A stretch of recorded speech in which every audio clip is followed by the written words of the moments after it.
So guys, our ghee is heated. Now I'm going to add bay leaf. And then I'm going to add clove. I'm going to add star anise, which you call as phool or chakri in Hindi.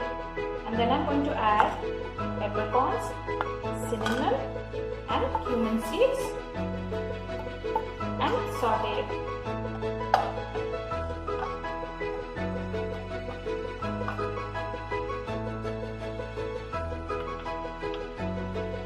Next thing that goes in is chopped tomato.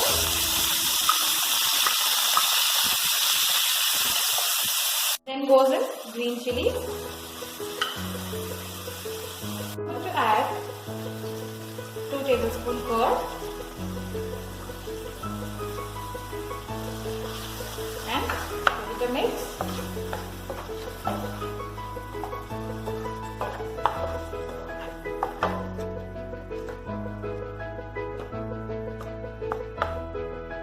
Masala. I'm going to add half a teaspoon of turmeric powder, 1 teaspoon of red chili powder, and then I'm going to add biryani masala,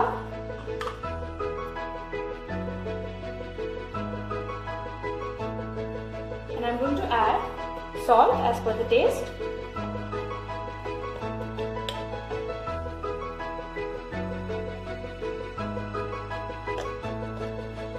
I'm going to add chopped corianders and chopped mint leaves.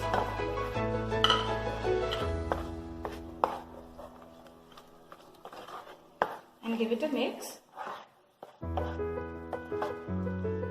And finally I'm going to add our cooked rice in it because our tomatoes have turned mushy. So now I'm going to add the rice in it.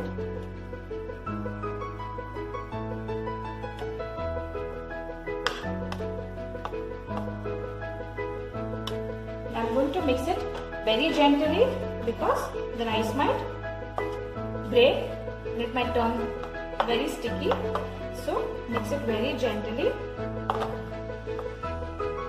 So guys, as you can see, our Khuska rice is ready, and now I'm going to add chopped coriander. I'm going to garnish it with chopped coriander, and finally I'm going to give it a mix and turn off the flame.